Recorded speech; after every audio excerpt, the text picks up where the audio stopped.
Orang yang melihat kematian di depan mata sering digambarkan dengan pengalaman yang mirip, ingatan yang jelas akan kenangan, perasaan melayang di atas jasad mereka, atau melihat cahaya terang. Seperti apa sebenarnya saat menghadapi sakaratul maut? Namun, sebelum lanjut, agar channel ini bisa menjadi lebih berkembang lagi dalam menebar kemanfaatan dan juga kebaikan, dengan kerendahan hati, saya ingin mengajak Anda untuk terus mendukung channel ini dengan cara tekan tombol like, subscribe dan aktifkan notifikasinya, serta berkomentarlah dengan bijak. Terima kasih.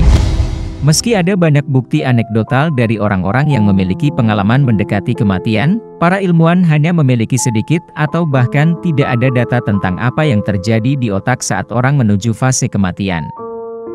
Sebuah studi terbaru menyebutkan, sekelompok ilmuwan berhasil mengumpulkan data berkelanjutan tentang dinamika saraf otak selama sakaratul maut. Ketika seorang pasien berusia 87 tahun mengalami kejang setelah menjalani operasi karena jatuh, dokter menggunakan elektroencephalografi atau EEG untuk memantau kondisinya. Sayangnya, kondisi pasien memburuk dan meninggal saat perekaman ini berlangsung. Karena status pasien yang tidak boleh diresusitasi, dan dengan persetujuan keluarga, peristiwa tak terduga tersebut memungkinkan para ilmuwan untuk merekam aktivitas listrik otak manusia yang sekarat. Kami mengukur 900 detik aktivitas otak sekitar waktu kematian dan menetapkan fokus khusus untuk menyelidiki apa yang terjadi dalam 30 detik sebelum dan sesudah jantung berhenti berdetak, kata Ajmal Zemar, ahli bedah saraf di University of Louisville, Amerika Serikat.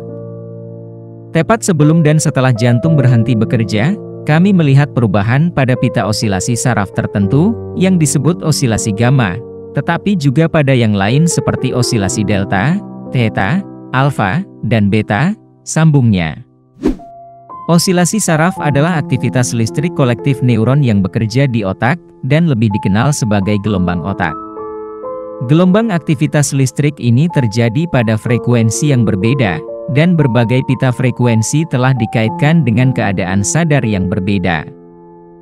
Dengan demikian, ahli saraf telah berhasil mengasosiasikan frekuensi gelombang otak yang berbeda dengan fungsi spesifik seperti pemrosesan informasi, persepsi, kesadaran dan memori selama terjaga, dan keadaan bermimpi dan meditasi.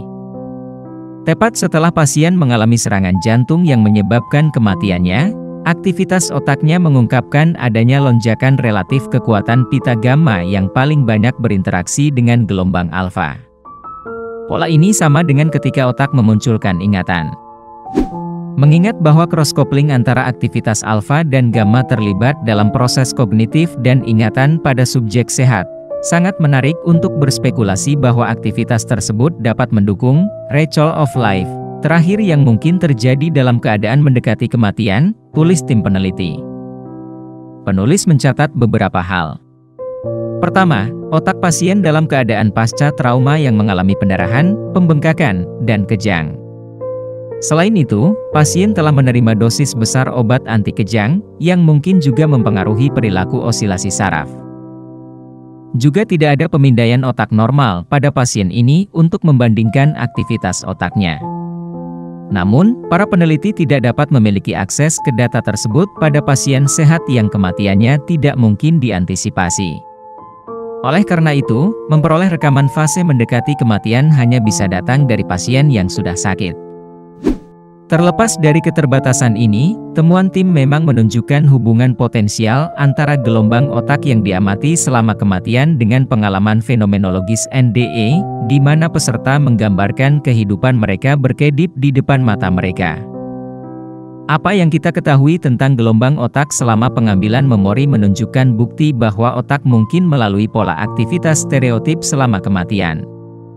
Para penulis juga mencatat temuan serupa dengan perubahan aktivitas saraf yang telah diamati pada hewan pengerat selama kematian. Menariknya, hasilnya konsisten dengan gagasan bahwa otak mengatur dan menjalankan respons biologis terhadap kematian yang dapat dilestarikan di seluruh spesies dengan garis keturunan evolusi yang terikat dan struktur saraf yang serupa secara luas. Meskipun meneliti aktivitas otak jelang kematian bisa jadi sulit, terutama ketika pasien meninggalkan anggota keluarga yang berduka, Zemar merasa senang mengetahui bahwa otak kita dapat membenamkan kita dalam kenangan yang paling kita cintai saat kita meninggalkan dunia.